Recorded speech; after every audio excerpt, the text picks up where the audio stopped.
Hello दोस्तों, आप सभी का स्वागत है हमारे YouTube channel the crazy board पर।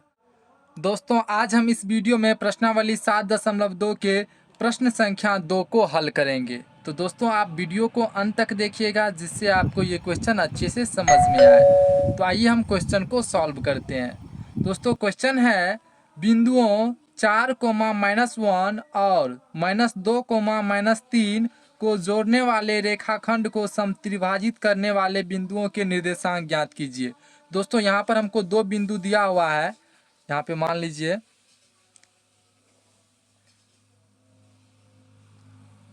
एक बिंदु को आप मान लीजिए ए और दूसरे बिंदु को मान लीजिए बी, और ए बिंदु के कोऑर्डिनेट को मान लीजिए आप 4, -1 और बी बिंदु के कोऑर्डिनेट को मान लीजिए -2, -3।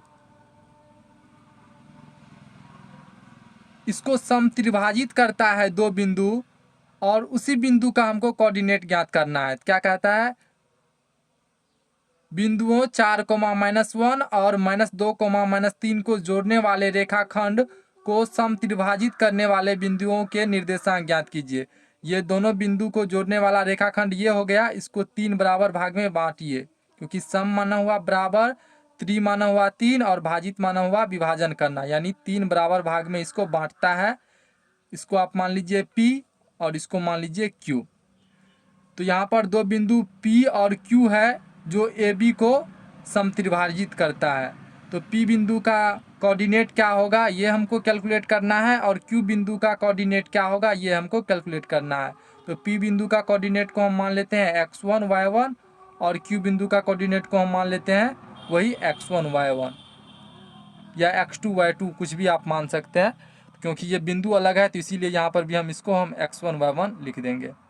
तो हमको उम्मीद है कि आपको ये क्वेश्चन समझ में आ गया होगा। आइए इसको हम हल करते हैं। दोस्तों, तो यहाँ पे हम लिखेंगे हल। पहले हम कुछ मान लेते हैं। माना कि बिंदु P x1 y1 मान लीजिए x1 y1 और Q जिसका कोऑर्डिनेट क्या है इसका भी x1 y1, क्योंकि Q बिंदु का यह x1 y1 कोऑर्डिनेट हो जाएगा। बिंदु P और Q दिए गए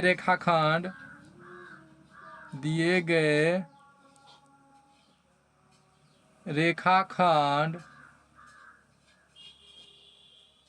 AB को समत्रिभाजित करता है। AB को क्या करता है? समत्रिभाजित करता है। समत्रिभाजित करता है।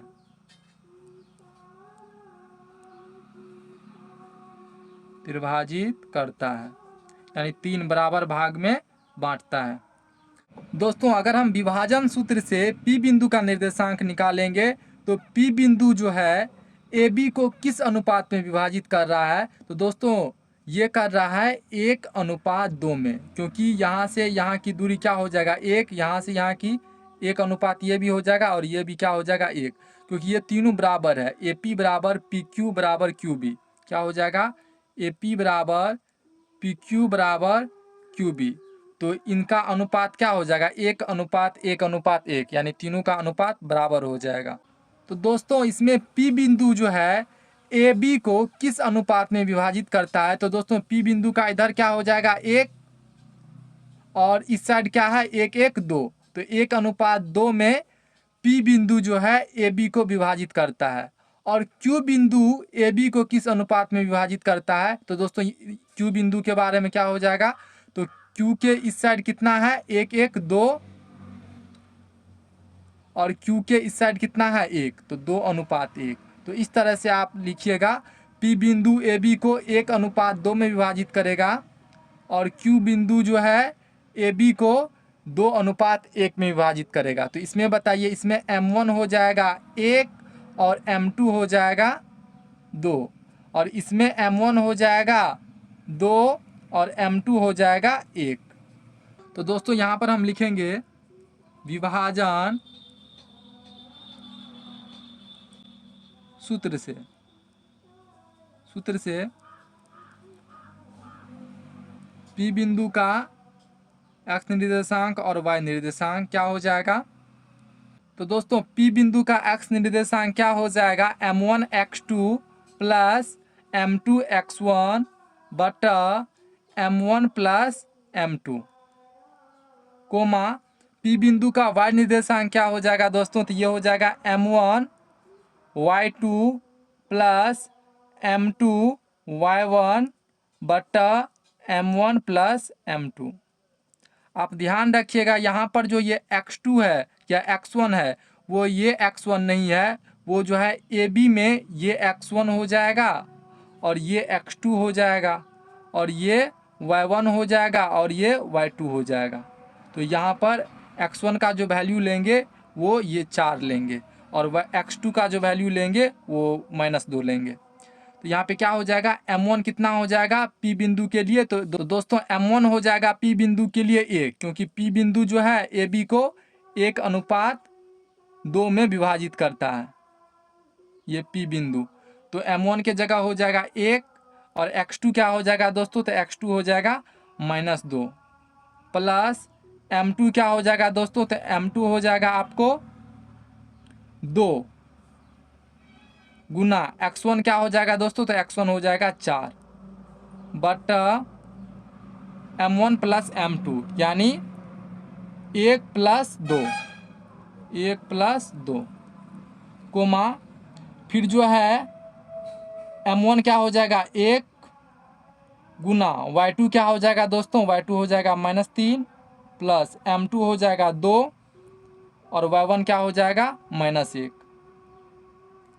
बटा 1 प्लस 2।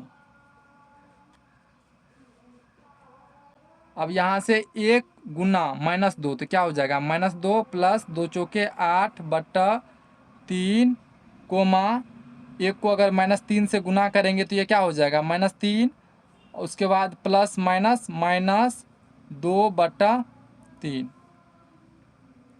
अब -2 प्लस 8 तो ये क्या हो जाएगा दोस्तों? 6 बटा 3 कोमा -3 -2 तो ये क्या हो जाएगा? -5 बटा 3। 3 दूना 6 और 2 कोमा -5 बटा 2 कोमा -5 बटा 3 ये हो जाएगा आपको P बिंदु का निर्देशांक। एक निर्देशांक ये हो जाएगा। अब हमको निकालना है अब एक Q बिंदु का निर्देशांक। तो Q बिंदु जो है AB को 2:1 में विभाजित करेगा, 2:1 में, क्योंकि इस साइड 2 भाग है और इस साइड 1 भाग है। तो यहाँ पर m1 हो जाएगा 2 और m2 हो जाएगा आपको 1। तो आइए इसको भी हम सॉल्व करते हैं। दोस्तों यहाँ पे हम लिखेंगे और अब यहाँ पर Q बिंदु का x निर्देशांक और y निर्देशांक बराबर क्या हो जाएगा? m1 x2 plus m2 x1 बटा m1 प्लस m2 और और Q बिंदु का y निर्देशांक क्या हो जाएगा? m1 y2 plus m2 y1 बटा m1 प्लस m2। तो Q बिंदु जो है ये 2:1 में AB को विभाजित करता है। तो Q बिंदु किस अनुपात में विभाजित करता है? ये करता है 2:1 में विभाजित करता है। तो यहाँ पर बताइए m1 हो जाएगा 2 और m2 हो जाएगा 1। तो यहाँ पर बताइए m1 की जगह हम ले लेंगे 2 और x2 क्या हो जाएगा दोस्तों? दोस्तों यहाँ पर देखिए x2 हो जाएगा आपको -2। तो यहाँ पे हम लिखेंगे -2 प्लस m2 हो जाएगा 1 गुना x1 क्या हो जाएगा दोस्तों? तो x1 हो जाएगा आपको 4।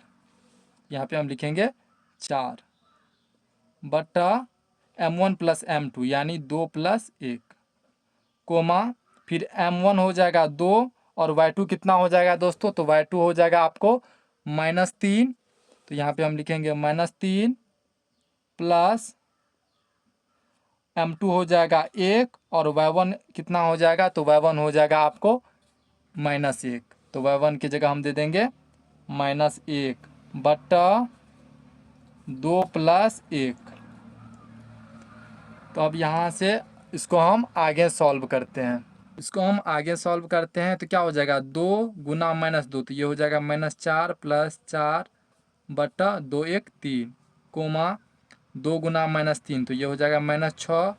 उसके बाद प्लस माइनस माइनस, एक को 1 से गुना करेंगे तो 1 बटा 2 1 3, तो ये हो जाएगा -4 + 4 0 बटा 3 कोमा -6 -1, तो ये हो जाएगा -7 बटा 3, तो 0 बटा 3 हो जाएगा 0 और -7 बटा 3। तो दोस्तों ये हो जाएगा आपको क्यू बिंदु का निर्देशांक। दोस्तों एक आंसर ये हो जाएगा, एक आंसर ये हो जाएगा, ये पी बिंदु का निर्देशांक हुआ, वो वाला क्यू बिंदु का निर्देशांक हुआ। तो पी बिंदु का निर्देशांक ये और क्यू बिंदु का निर्देशांक ये। तो हमको उम्मीद है कि आपको ये क्वेश्चन अच्छे से समझ में आ गया होगा। तो मिलते हैं अगले वीडियो में, तब तक के लिए आप पढ़ाई करते रहिए। Thank you for watching this video. जय हिंद दोस्तों।